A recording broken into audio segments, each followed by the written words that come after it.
Hi, I'm Wendy, and welcome to the RN for God podcast. This is where truth meets health and wellness. But as a public health official and registered nurse, I am going to discuss the myths, the facts, and give you some essential tips to have a more balanced life in the health realm, the physical realm, mental, emotional, and spiritual realm, and of course, even financially.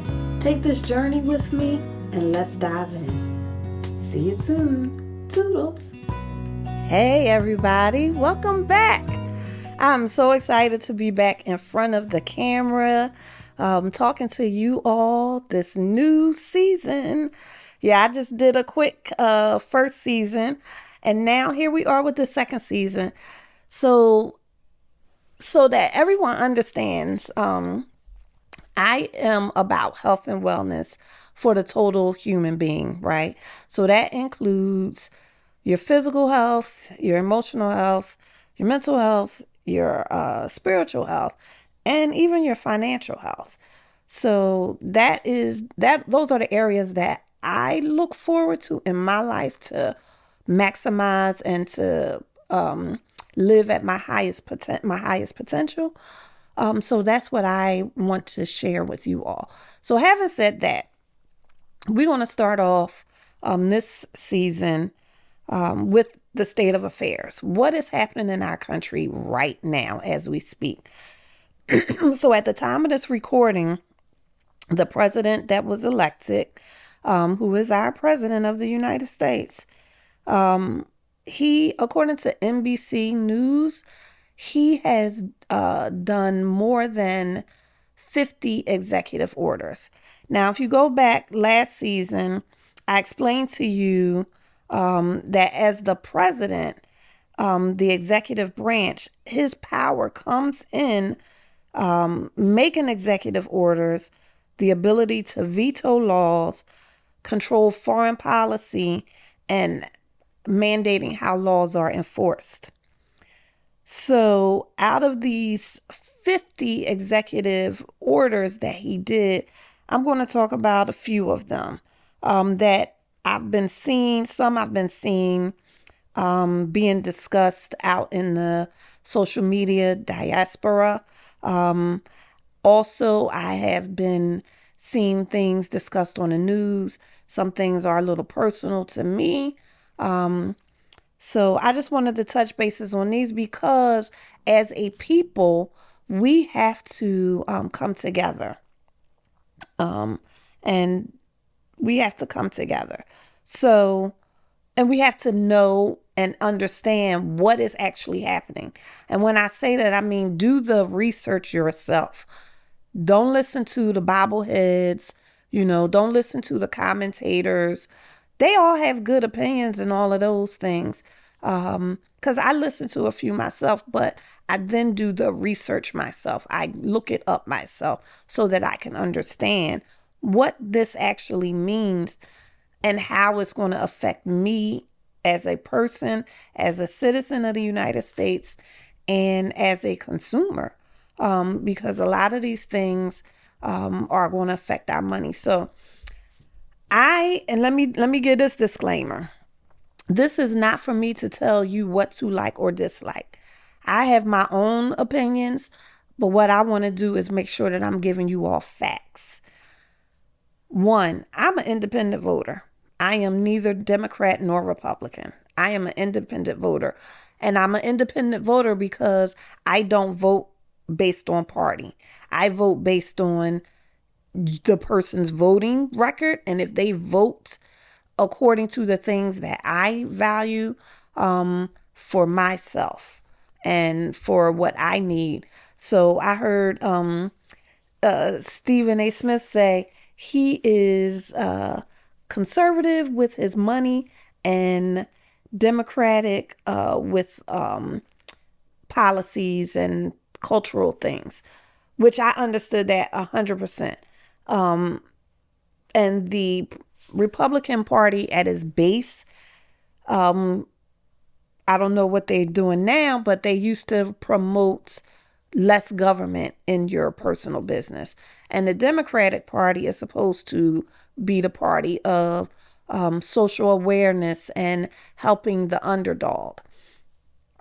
And I don't know that either of them really do that anymore on that broad spectrum.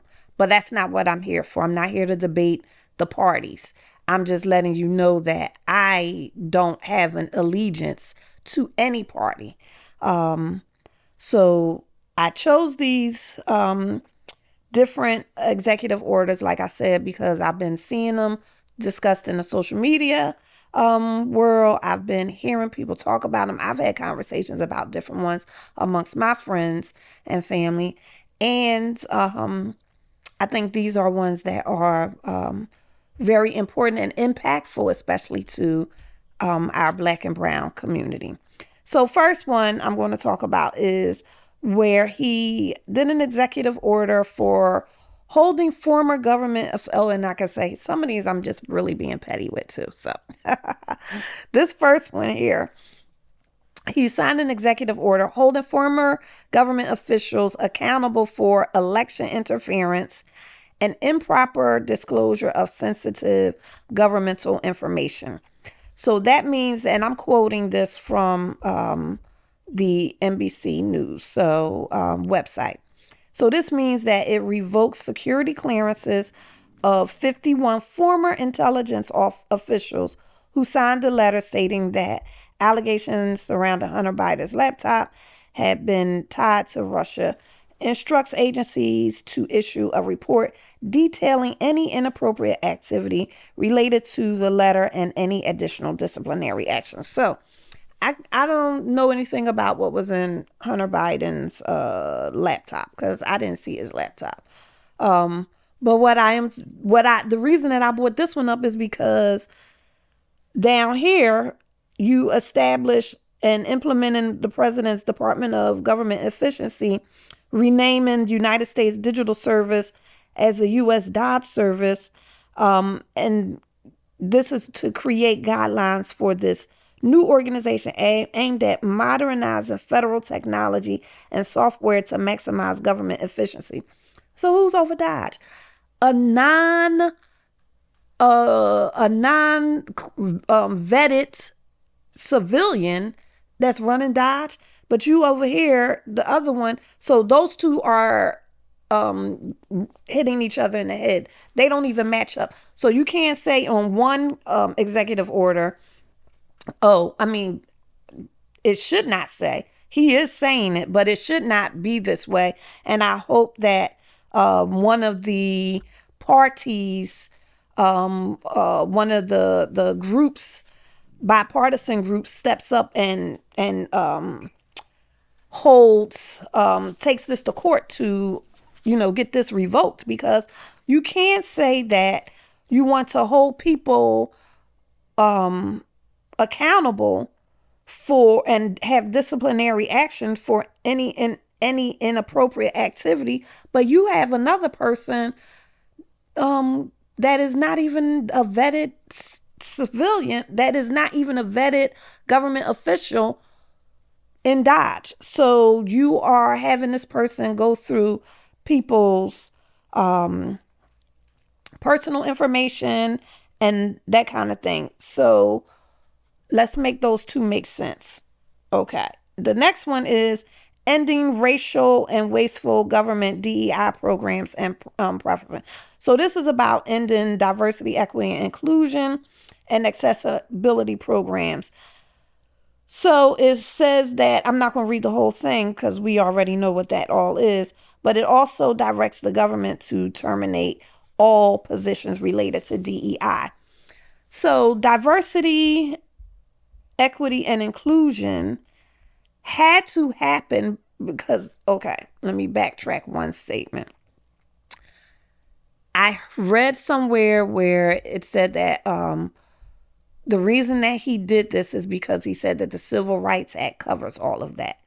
Well, we would not need to have additional amendments or additional things to enforce diversity, equity, inclusion if the Civil Rights Act actually did cover it, right? Because it obviously has not. When the young lady on, I saw it on LinkedIn, she created a profile that was her actual profile with her name, and she matched that same profile with a Caucasian AI person, and the AI got more calls for jobs, more calls for interviews. Her resume was looked at more than the Black American girl was. So how do we ensure that there is fair playing ground if there are not those things in place? Now, I personally, I don't have a name that says Black American at all. My name, Wendy Hammond, does not sound like that at all. So I get I get calls, I get callbacks, and when I'm greeted, it's often like, "Oh, hi, how are you?" Yeah, that's me. So I know that happens for sure. So we have to remember this. Even though the playing ground is not been fair, think about all we have come through.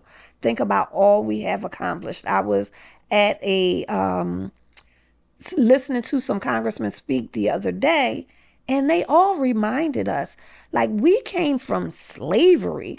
We have been through, so we were enslaved and built the country at the same time.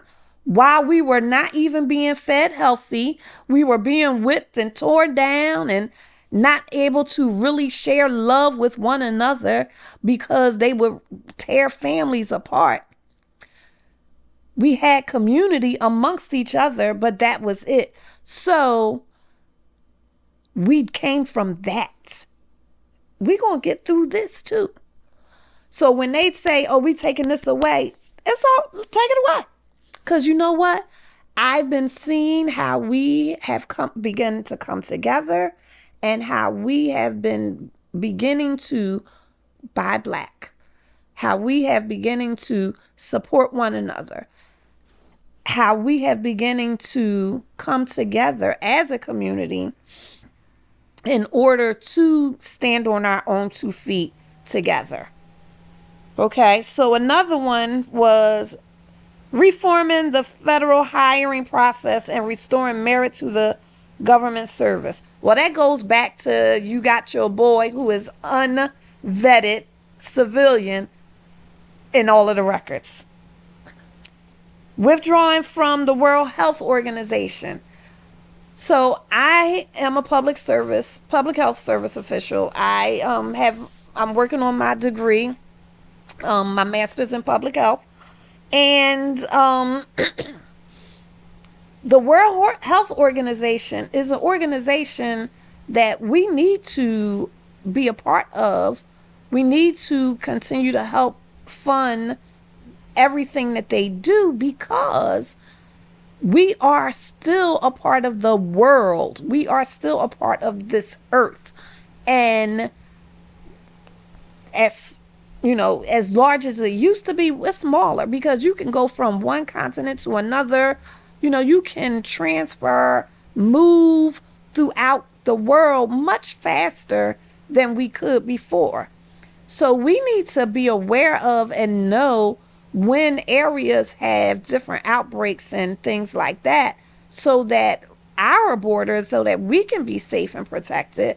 And how else can we know that if we're not affiliated with the World Health Organization? And also, we use a lot of their overall mandates. We will use those to help our standards. That's the word I was looking for, standards. Thank you. Their standards and our standards, a lot of them do match up. Now, the World Health Organization looks at the whole world, other countries outside of the United States. And we should know what's going on in other countries, Because again, like I said, the world has gotten smaller and you can go from one place to the next in a matter of hours. So, and then the next one is ending illegal discrimination and restoring merit-based opportunities.